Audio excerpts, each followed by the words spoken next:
Continúo con este estudio tan valioso acerca de la Cena del Señor. En esta oportunidad quiero abordar lo que proclamamos, que Jesús, el Verbo, se hizo carne. El uso de elementos físicos en la Cena del Señor proclama la encarnación de Jesús, o sea, es decir, ser Dios en la carne. Y nosotros, para ayudarnos a esta situación, consultemos en Mateo capítulo 1 y el versículo 23.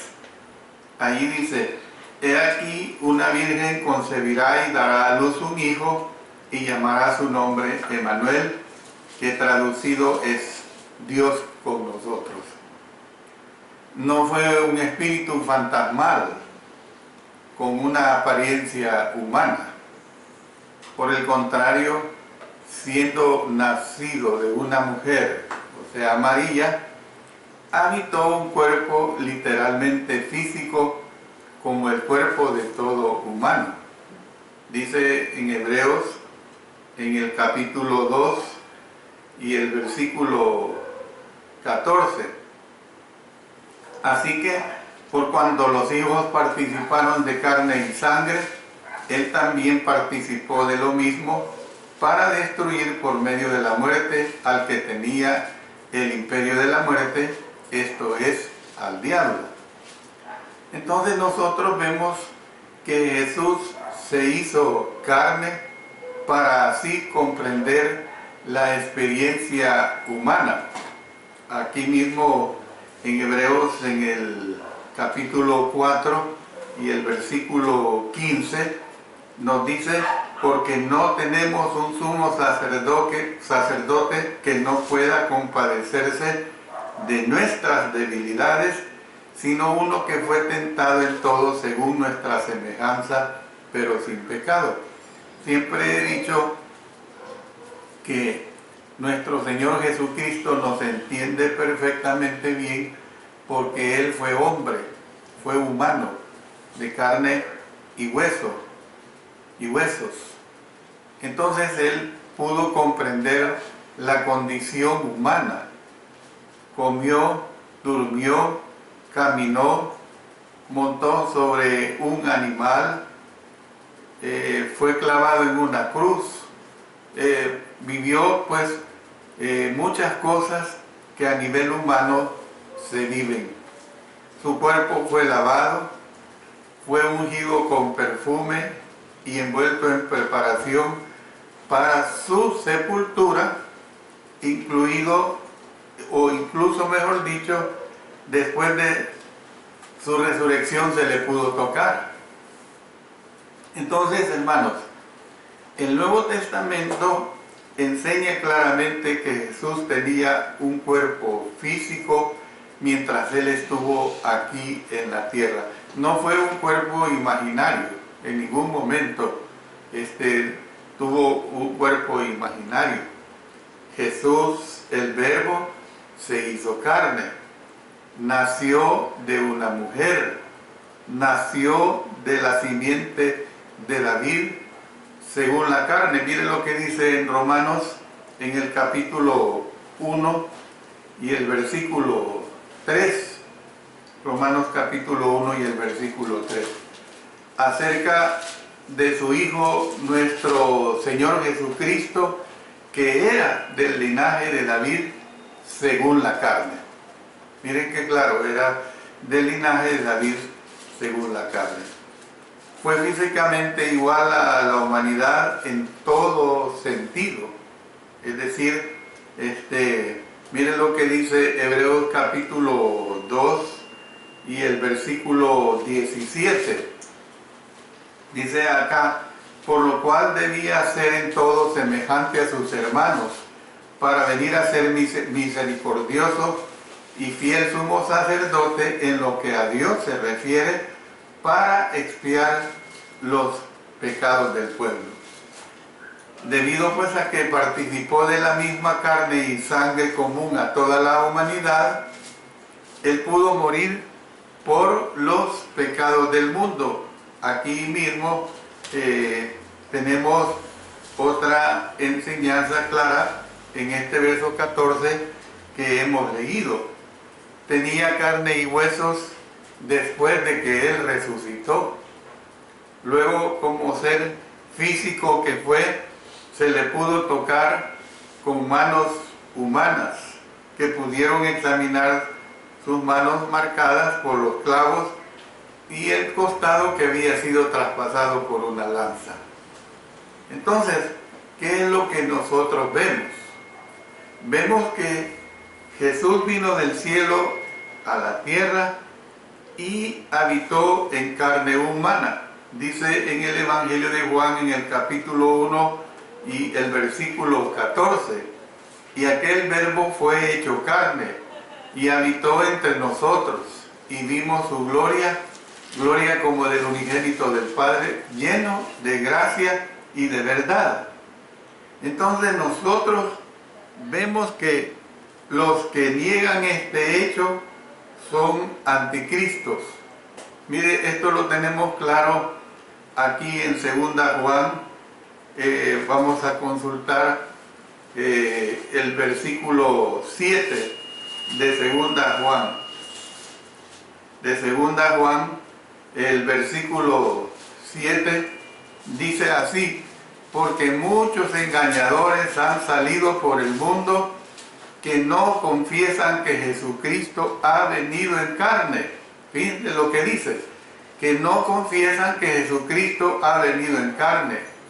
Quien esto hace es el engañador y el anticristo.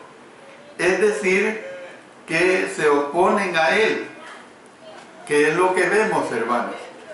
Otra vez, el pan y la copa de comunión son símbolos de la realidad carnal de su cuerpo y de su sangre. ¿Ve?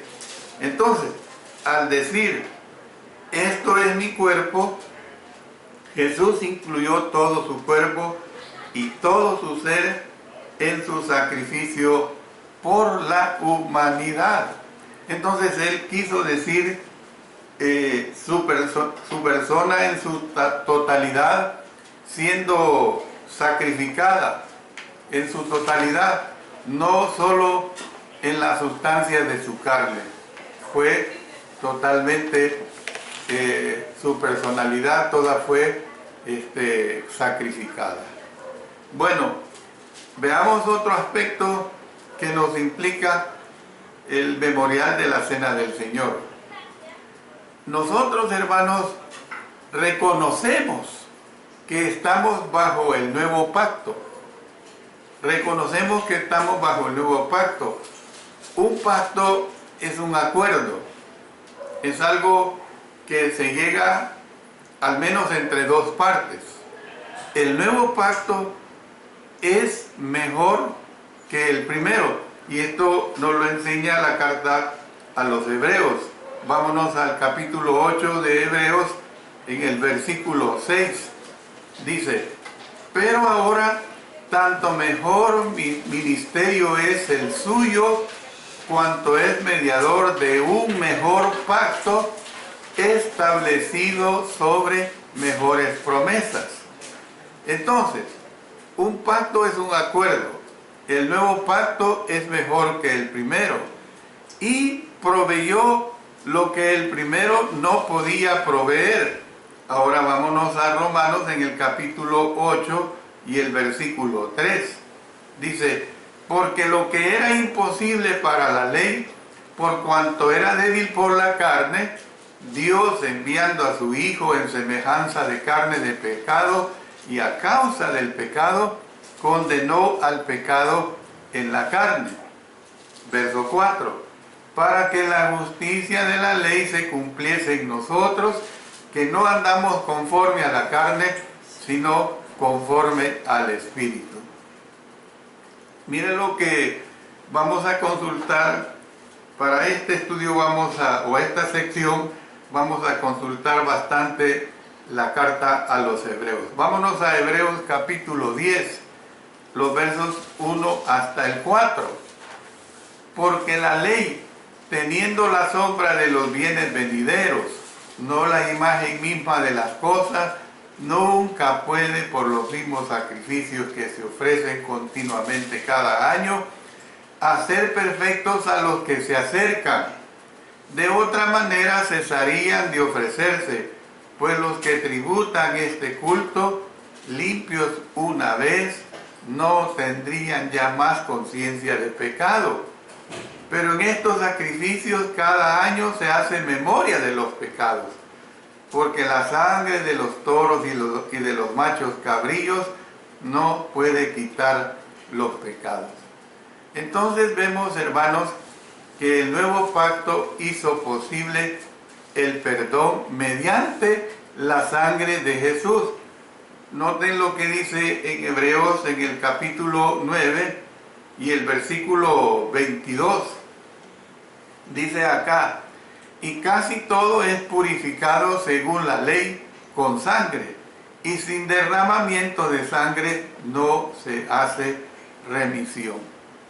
Entonces, el nuevo pacto, resumiendo, hizo posible el perdón mediante la sangre de Jesús y la esperanza de vida eterna en el cielo.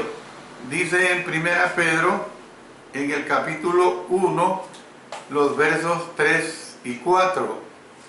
Bendito el Dios y Padre de nuestro Señor Jesucristo, que según su grande misericordia nos hizo renacer para una esperanza viva por la resurrección de Jesucristo de los muertos, para una herencia incorruptible, incontaminada e inmarcesible, reservada en los cielos para vosotros. Entonces, ¿qué vemos, hermanos? Que el primer pacto fue establecido con sangre de animales, la cual prefiguraba la sangre de Jesús.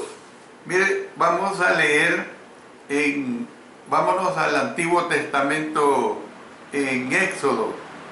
En Éxodo vamos a consultar el capítulo 24. Ahí en este capítulo 24 vamos a leer los versos 5 hasta el 8. Dice: y envió jóvenes de los hijos de Israel, los cuales ofrecieron holocaustos y becerros como sacrificios de paz a Jehová. Y Moisés tomó la mitad de la sangre y la puso en tazones, y esparció la otra mitad de la sangre sobre el altar. Y tomó el libro del pacto y lo leyó a oídos del pueblo, el cual dijo: haremos todas las cosas que Jehová ha dicho y obedeceremos. Entonces Moisés tomó la sangre y roció sobre el pueblo y dijo: he aquí la sangre del pacto que Jehová ha hecho con vosotros sobre todas estas cosas. Ahora complementemos esto con Hebreos. En Hebreos, vámonos al capítulo 9 y leamos ahí los versos 18 hasta el 20. Dice: de donde ni aún el primer pacto fue instituido sin sangre, porque habiendo anunciado Moisés todos los mandamientos de la ley a todo el pueblo, tomó la sangre de los becerros y de los machos cabríos con agua, lana, escarlata e hisopo, y roció el mismo libro y también a todo el pueblo, diciendo: esta es la sangre del pacto que Dios os ha mandado. Entonces, hermanos, el primer pacto fue establecido con sangre de animales, la cual prefiguraba la sangre de Jesús, con la que, establecido el nuevo pacto, queda bien clara esta situación. Mire lo que dice en 1 Corintios capítulo 11 y el versículo 25. Dice acá: Asimismo también tomó la copa después de haber cenado, diciendo: esta copa, noten, es el nuevo pacto en mi sangre. Haced esto todas las veces que la bebiereis en memoria de mí. Entonces, ¿qué vemos, hermanos? Que mediante el sacrificio único y completo de Jesús, los pecados son perdonados y nunca más son recordados. Esto es bien importante, hermano. Vámonos otra vez a Hebreos en el capítulo 10.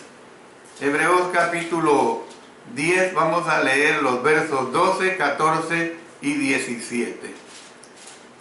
Pero Cristo, habiendo ofrecido una vez para siempre un solo sacrificio por los pecados, se ha sentado a la diestra de Dios, porque con una sola ofrenda hizo perfectos para siempre a los santificados.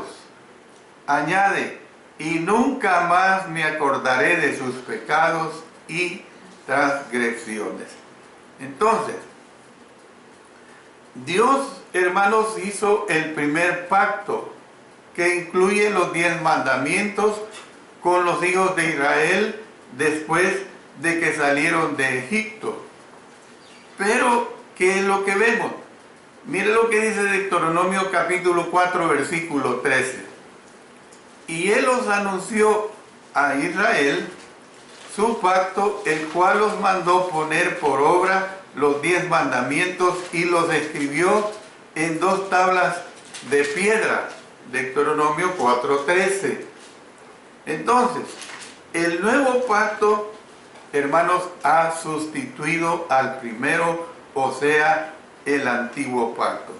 Vamos otra vez a Hebreos capítulo 8. Y ahora leamos los versos 6 hasta el 13. Es necesario que lo leamos porque esto nos ayuda a comprender. Hebreos 8, 6 hasta el 13. Pero ahora tanto mejor ministerio es el suyo, cuanto es mediador de un mejor pacto establecido sobre mejores promesas. Porque si aquel primero hubiera sido sin defecto, ciertamente no se hubiera procurado lugar para el segundo. Porque reprendiéndoles dice: he aquí vienen días, dice el Señor, en que estableceré con la casa de Israel y la casa de Judá un nuevo pacto, no como el pacto que hice con sus padres el día que los tomé de la mano para sacarlos de la tierra de Egipto, porque ellos no permanecieron en mi pacto, y yo me desentendí de ellos, dice el Señor. Por lo cual, este es el pacto que haré con la casa de Israel. Después de aquellos días, dice el Señor, pondré mis leyes en la mente de ellos, y sobre su corazón las escribiré, y seré a ellos por Dios, y ellos me serán a mí por pueblo. Y ninguno enseñará a su prójimo, ni ninguno a su hermano, diciendo: conoce al Señor, porque todos me conocerán, desde el menor hasta el mayor de ellos, porque seré propicio a sus injusticias, y nunca más me acordaré de sus pecados y de sus iniquidades. Al decir nuevo pacto, ha dado por viejo al primero, y lo que se da por viejo y se envejece está próximo a desaparecer. Entonces, hermanos, ¿qué es lo que nosotros vemos acá? Dios hizo el primer pacto, que incluye los 10 mandamientos con los hijos de Israel después de que salieron de Egipto. Luego hemos visto esta condición del nuevo pacto. ¿Qué es lo que podemos nosotros llegar a concluir? Que los cristianos están bajo el segundo y nuevo pacto, no bajo el primero, hermano. Por eso es que nosotros no cumplimos situaciones que corresponden a los israelitas, a ese primer pacto. No bajo el primero y antiguo pacto, El primero fue quitado para que el segundo fuera establecido. Entonces, hermanos, otra vez, nótenlo. Cuando comemos la cena del Señor, reconocemos el hecho de que estamos bajo el nuevo pacto que ha sido establecido con la sangre de Jesús. Mire lo que dice en el Evangelio de Mateo capítulo 26 y el versículo 28. Dice, porque esto es mi sangre del antiguo pacto. No, ¿verdad? Esto es mi sangre del nuevo pacto que por muchos es derramada para remisión de los pecados. Es bien clara esta situación. Reconocemos pues cuando nosotros hacemos este memorial, hermanos, que estamos bajo ese nuevo pacto, ese nuevo y superior pacto. Por último de esta sección, quiero que veamos, hermanos, que nosotros al hacer este memorial encontramos fortaleza espiritual. Encontramos fortaleza espiritual. Algunos cristianos de Corinto estaban espiritualmente débiles y tenían una visión equivocada de la cena del Señor. No eran capaces de discernir el cuerpo de nuestro Señor. Vamos a 1 Corintios capítulo 11, leamos los versos 29 y 30. Miren lo que dice acá. Dice, porque el que come y bebe indignamente, y después lo dice que es beber indignamente sin discernir el cuerpo del Señor, juicio come y bebe para sí. O sea, no recuerda la muerte del Señor Jesucristo, no recuerda la resurrección, no recuerda que Cristo va a venir por segunda vez. Su mente divaga en el paseo que va a ir en la tarde, su mente divaga en qué va a hacer en el almuerzo, qué va a comer, está pensando en eso. Entonces, dice, por lo cual hay muchos enfermos y debilitados entre vosotros, y muchos duermen. Entonces, hermanos, la cena bendice solamente a los que entienden las implicaciones asociadas con el pan y con el fruto de la vid. Hay que comprender este hermoso hecho que el Señor nos heredó, hermanos. Debemos de hacer esfuerzos máximos para no desviarnos de lo que implica este memorial.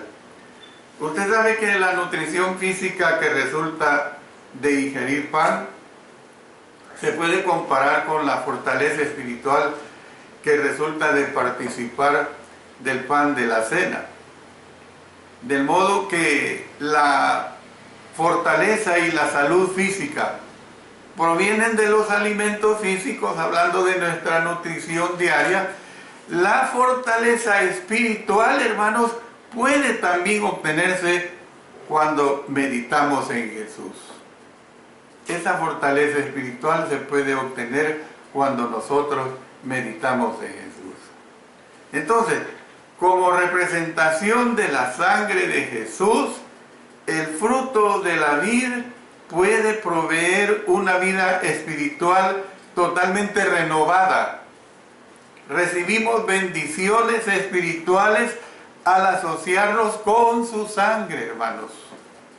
Recibimos esas bendiciones espirituales al asociarnos con su sangre. Hermanos, Jesús no estaba hablando acerca del Señor en Juan capítulo 6, versículo 55, cuando dijo, porque mi carne es verdadera comida y mi sangre es verdadera bebida. Sin embargo, las implicaciones de sus declaraciones se aplican a la cena del Señor, porque nosotros recibimos fortaleza y vida espirituales al participar de los símbolos de su cuerpo y de su sangre. Hermanos, el pan y la bebida ya no cumplen su objetivo normal de satisfacer nuestros apetitos físicos, o sea, apetitos del estómago. En su lugar, proporcionan un alimento espiritual y sirven como una conmemoración visual del significado del cuerpo y de la sangre de Jesús. En resumen, quiero decir de esta primera parte que les he presentado, que la Cena del Señor plasma el tema central del Nuevo Testamento. Coloca a Jesús a la vanguardia y nos ofrece una oportunidad para que nos concentremos en Él como nuestro Señor y como nuestro Salvador, que murió por nosotros y que después de su resurrección ascendió a su trono celestial. Entonces, ¿qué vemos? Que por medio de la Cena del Señor tenemos vida espiritual, comunión con Él y la esperanza de la vida eterna con Él en el cielo, hermanos. Gracias a las promesas del nuevo pacto. Otra vez, repitiendo lo que dice Hebreos capítulo 8 y el versículo 6. Pero ahora tanto mejor ministerio es el suyo, cuanto es mediador de un mejor pacto establecido sobre mejores promesas. Otra vez, repitiendo lo que nos dice el apóstol Pedro en el capítulo 1 y los versículos 3 y 4. Bendito el Dios y Padre de nuestro Señor Jesucristo, que según su grande misericordia nos hizo renacer para una esperanza viva por la resurrección de Jesucristo de los muertos, para una herencia incorruptible, incontaminada e inmarcesible, reservada en los cielos para vosotros. ¿Cree usted esto, hermano? Amén. Si usted lo cree, en unos momentos aquí, como Iglesia de Cristo en Ciudad Berlioz, República del Salvador, vamos a pasar al memorial de la Cena del Señor, a lo que implica el acto de celebrar la Cena del Señor. Mi deseo es que ustedes en sus localidades como Iglesia de Cristo lo hagan de acuerdo a la instrucción divina, que hagamos esfuerzos óptimos, hermanos, por no desviarnos de lo que el Señor nos heredó. Yo le animo a que con la ayuda de nuestro Señor continuemos escuchando estos estudios que Él me permitirá presentarles. Y le pido algo muy encarecidamente: ore por mí, para que diga la palabra de Dios, para que yo nunca me desvíe. Amén. Bendita su palabra. Amén.